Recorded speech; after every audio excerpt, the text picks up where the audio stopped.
going on out here. For people who don't know about the project, give me a quick overview of the project.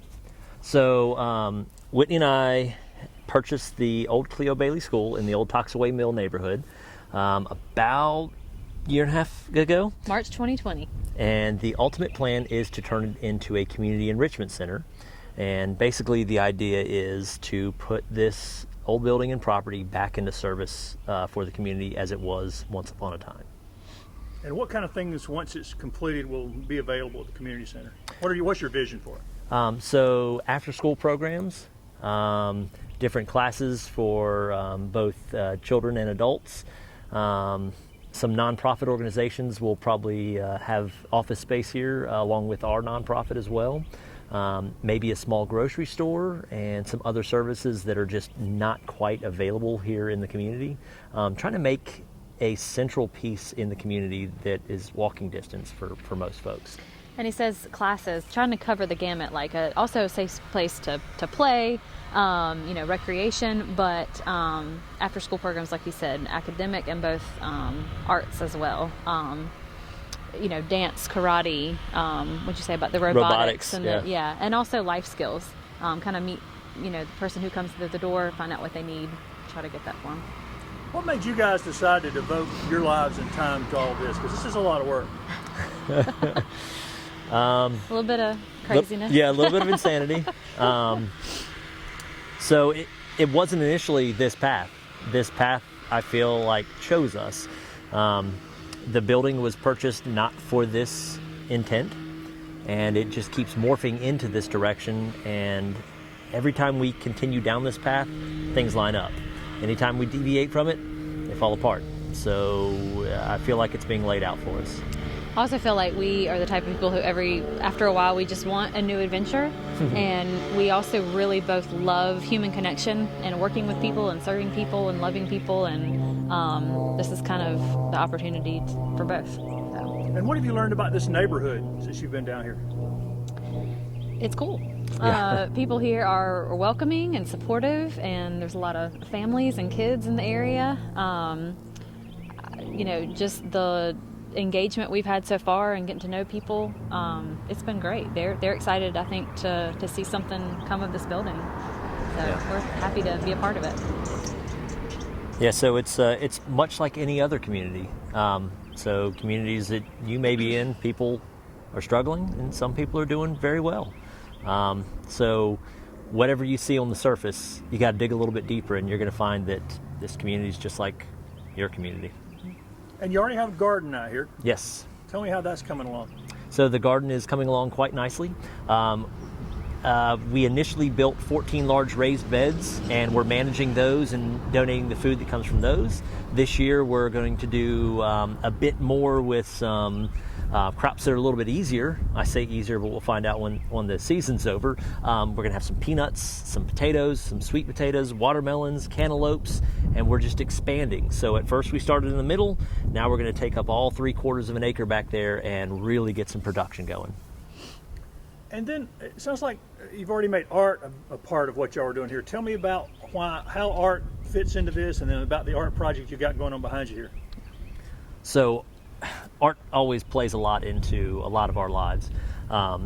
It's a release for many of us. It's an escape for many of us. It's a window into other worlds for many of us. But I felt like when I was in and around this community, I didn't see the art shown. You ride around downtown and we have sculptural pieces. You ride around in certain communities and it's made prevalent and available, and it wasn't here. In addition to that, when we were securing the school, trying to make sure that it wasn't a place where people were going to get hurt and boarding up the windows, I realized I'm boarding up the windows. It's boarded windows in a community is blight. It does not look good. It does not say welcome. It does not say come into this place and join us. What it says is stay out. So the idea here is to take these boarded windows, pull the boards off, and put art back in its place. And that's what we did back here with 10 local artists that we got together, commissioned them to do some work, and they did phenomenal work for us. And we plan on wrapping this whole school in the art. We wanted something that would bring, like you said, blight to beauty, but just life and creativity and energy and color, and maybe provide a sense of inspiration or hope in the message. And I feel like it's doing that. Excited to see what else comes along. And how did the artist respond to this challenge when you were approaching local artists about this? Well, I actually reached out to Shea Abramo, and she is a local artist that's really tied into the community. Mm-hmm. She's really tied into the art community as well as the greater community. And she really helped us out with that, because we don't necessarily know how to approach everybody. And the art community we're not tapped into, but she is. And she would be able to speak to that a little bit better, but I can say that they welcomed us with open arms. We offered resources, and they said, don't you worry about this, we've got this. And they went ahead and took care of it for us. We just put a few things together, and they made it happen. And so plans are to continue the art all the way around the buildings? It is. So the next installation will be in the back with the garden. The gardens, yeah. One large contiguous piece on all of our lower windows, emulating what happens in the garden, what happens with community. I'm giving them a big idea, and they're going to have to then visually create that. So it's a tall order for them, but that's the ultimate plan at this moment. And then around the building on the sides, we'll ultimately go there as well. But we're trying to find ways to maybe get the schools involved or more students. They've even talked about like the paint by number. Yeah, so have the artist windows. design the piece and then bring it to the schools, subdivide it, and have the students actually paint the pieces and put it up there.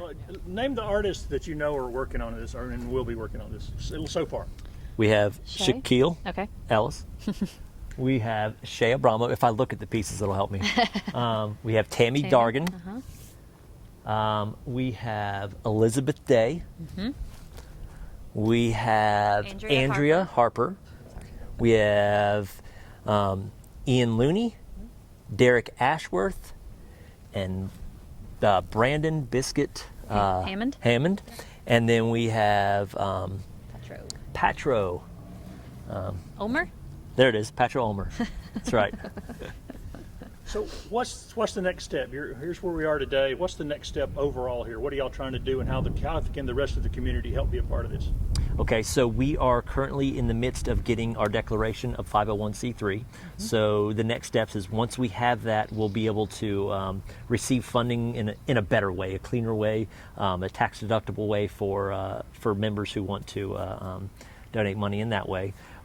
But we also want people's help and ideas as well. So if people want to plug in, they go to the Cleo Bailey website.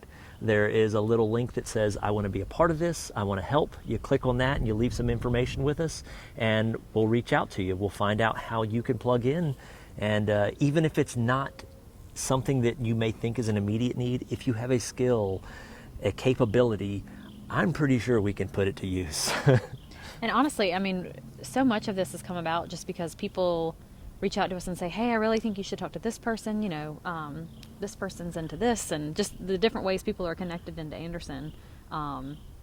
It's really helped us all kind of come together with different perspectives on how it can be successful. Just to say, we're also, of course, good on Facebook. We're on Instagram. I think our friend's trying to help us get on TikTok. So if any of you guys are good with that. But yeah. One immediate need that's right away that you may have seen if you've driven by, a portion of the school was actually in a fire. And that portion of the school has burned down, and the structural components there have started to collapse. Therefore, the roofing isn't there anymore. So every time it rains and every time the wind comes along, it takes another piece of this school away, and we're trying to preserve this school. We do need funding for that. But it would be nice if there was a construction company out there, someone who needs a philanthropic direction. If they want to approach us, that would be phenomenal, because we're going to be reaching out anyways. It would be neat for them to reach out to us. So, you've had a lot of folks volunteer already. What do you want to say to your volunteers who've been active with you guys so far? Well, I cried last Sunday yeah. at the art reveal. But gosh, I mean, we just cannot express enough gratitude. I mean, not just for physically coming out here and, mowing the lawn or, working on the garden, and your donations, of course, but honestly, just your excitement, your checking up on us, your donations of tools and rides and picking up things, and getting more people involved and plugged in. There are just so many ways volunteers have just poured out their support, and it honestly is what keeps us going. It gives us hope that this thing is gonna be what we hope it can become, and it's vital. It's everything. Thank you.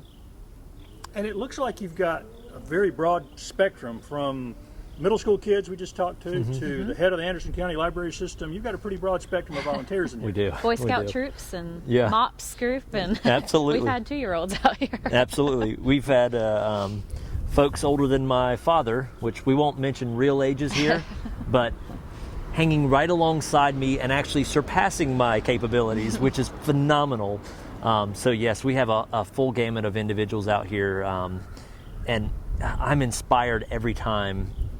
I mean, someone reaches out to me, so I always feel like I'm supposed to reach out and get some people pulled together. When I'm not feeling it and I'm tired, I'll get a text randomly from a volunteer saying, how can I plug in? Or, hey, Zeph, are you going to be out there this weekend? Yeah, Because they're so ready to be tied to this and make something happen. So we're driven by our folks who come out here and volunteer with us. Absolutely. Okay, give me the web address so people will know where to go. www.cleobailey.org. And we're the Cleo Bailey Experiment on Facebook. Yes. Tell me who you are. My name is Cameron Henderson. And where you go to school, Cameron? I go to Greenview Middle School. And tell me about why you decided to volunteer out here. I started volunteering out here because I like how everybody really is near my house playing basketball. We have more activity than everybody else, and more people like us. So I started volunteering because they came up to our house and said, we're gonna try to make this building a community center. So they told us we can come down there, here and there, and try to help them. I came down here and helped them a lot. I helped them build some paintings and more. So how's it made you feel volunteering, being a part of this as it gets started?